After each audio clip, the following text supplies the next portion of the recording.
नमस्ते। चलिए आज एक ऐसे शब्द को समझने की कोशिश करते हैं जिसे हम सबने सुना तो कई बार है, पर शायद उसका असली मतलब आज भी ढूंढ रहे हैं।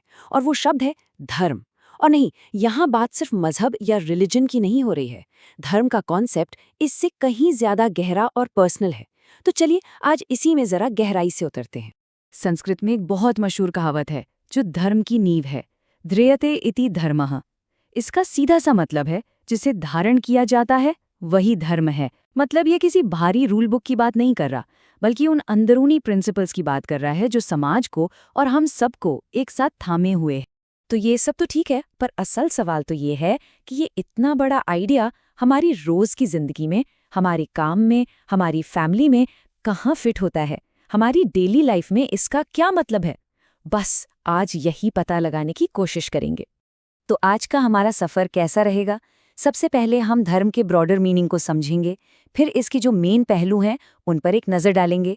उसके बाद हम सीधे भगवत गीता के प्रैक्टिकल आइडियाज़ को देखेंगे और आखिर में समझेंगे कि ये सब कैसे एक अंदरूनी चेतना से जुड़ा हुआ है। तो चलिए शुरू करते हैं। देखिए, धर्म को सिर्फ रिलीजन मान लेना इसकी फिलॉसफी के साथ नाइंसाफी होगी। भारतीय दर्शन में धर्म का लेना देना कर्तव्य से है, न्याय से है और किसी भी चीज के असली नेचर से है। इसे और आसानी से समझने के लिए हम धर्म को इन 4 मेन पिलर्स में बांट सकते हैं।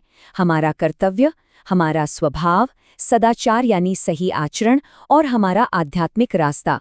ये चारों मिलकर ही एक पर्पसफुल लाइफ का ब्लूप्रिंट बनाते हैं। तो चलिए अब जरा इन चारों पिलर्स को, इन स्तंभों को एक एक करके देखते हैं और समझते हैं कि ये हमारी जिंदगी में असल में काम कैसे करते हैं। धर्म का सबसे प्रैक्टिकल मतलब है कर्तव्य, हमारी ड्यूटी। जैसे एक बेटे के तौर पर अपने माता पिता का ध्यान रखना पुत्र धर्म है। एक लीडर का अपनी प्रजा के लिए न्याय करना राजधर्म है। सीधी सी बात है, हम जिस भी रोल में हैं उसे पूरी ईमानदारी से निभाना ही धर्म है। अब आते हैं इसके दूसरे मतलब पर, जो बहुत गहरा है, स्वभाव।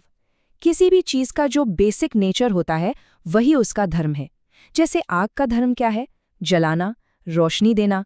पानी का धर्म ठंडा करना, प्यास बुझाना। ये उनका स्वभाव है। ठीक इसी तरह हमारा भी एक असली स्वभाव होता है जिसे पहचानना और उसके हिसाब से जीना ही धर्म है। और हाँ, धर्म हमारा मॉरल कंपस भी है। ये हमें बताता है कि क्या सही है और क्या गलत। धैर्य रखना, माफ कर देना, सच बोलना, गुस्सा न करना, इन सभी अच्छी आदतों को धर्म का लक्षण माना गया है। यही तो एक अच्छे इंसान और एक अच्छे समाज की नींव है। चलिए अब सीधे चलते हैं भगवद गीता की तरफ। गीता इस पूरे आइडिया को पूजा पाठ से हटाकर एक्शन पर ले आती है और इसीलिए ये आज भी इतनी प्रैक्टिकल लगती है। गीता हमें एक बहुत ही कमाल के कॉन्सेप्ट से मिलवाती है, स्वधर्म। स्वधर्म यानी हमारा अपना यूनिक कर्तव्य, वो काम जो हमारे नेचर, हमारी काबिलियत से पूरी तरह मैच करता है। और यहीं पर गीता एक बहुत साफ बात कहती है, अपने रास्ते पर चलना मतलब अपने स्वधर्म को निभाना किसी और के रास्ते की नकल करने से हमेशा बेहतर है।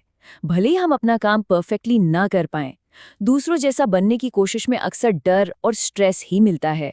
असली बात तो अपने लिए सच्चे रहने में है। और ये बात भगवत गीता के इस श्लोक में कितनी खूबसूरती से कही गई है। ये हमें याद दिलाता है कि अपने असली नेचर के प्रति ईमानदार रहना ही धर्म को जीने का सबसे सही तरीका है। ठीक है, तो स्वधर्म क्या है ये तो समझ आ गया, पर सवाल ये है कि इसे पूरा कैसे किया जाए। ये सेक्शन इसी कैसे का जवाब देता है। और इसका रास्ता है निस्वार्थ कर्म यानी सेल्फलेस एक्शन की कला। गीता का शायद सबसे पावरफुल मैसेज है निष्काम कर्म। इसका मतलब है अपना कर्तव्य पूरी मेहनत से करो, लेकिन उसके रिजल्ट से, उसके फल से अटैच मत हो। ठीक वैसे ही जैसे कृष्ण ने अर्जुन को युद्ध के मैदान में याद दिलाया था कि एक योद्धा होने के नाते लड़ना उसका धर्म है, नतीजा चाहे कुछ भी हो। इसे हम 3 आसान स्टेप्स में समझ सकते हैं। पहला, एकदम क्लियर समझो कि आपकी ड्यूटी, आपका कर्तव्य क्या है। दूसरा, फल की चिंता किए बिना वो काम करो। और तीसरा, जो भी नतीजा आए, चाहे वो सक्सेस हो या फेलियर, उसे स्वीकार करो। गीता में धर्म के कुछ और भी प्रैक्टिकल रूप मिलते हैं, जैसे लोक संग्रह मतलब समाज की भलाई के लिए काम करना, समत्वम यानी सुख दुख हार जीत में एक जैसा रहना, और शरणम यानी अपने ईगो को, अपने अहंकार को समर्पित कर देना। और अब हम आते हैं अपने आखिरी पड़ाव पर, जो बाहरी एक्शन से हटकर हमारी अंदरूनी हालत पर फोकस करता है, और यही धर्म की सबसे गहरी समझ है। गीता का जो फाइनल मैसेज है वो यही है कि धर्म कोई बाहरी रस्म या दिखावा नहीं है, ये एक अंदरूनी जागरूकता है, एक इनर अवेयरनेस है। सब कुछ इस बात पर निर्भर करता है कि कोई भी काम किस नीयत से किया जा रहा है। और ये लाइन मुझे लगता है पूरी बात का निचोड़ है। जब हम अपना काम, वो चाहे कुछ भी हो, पूरी ईमानदारी, पूरी स्किल और बिना किसी स्वार्थ के करते हैं, तो हम अपने सबसे बड़े, अपने परम धर्म को निभा रहे होते हैं। तो बस इसी एक सवाल के साथ मैं आपको छोड़कर जाता हूँ।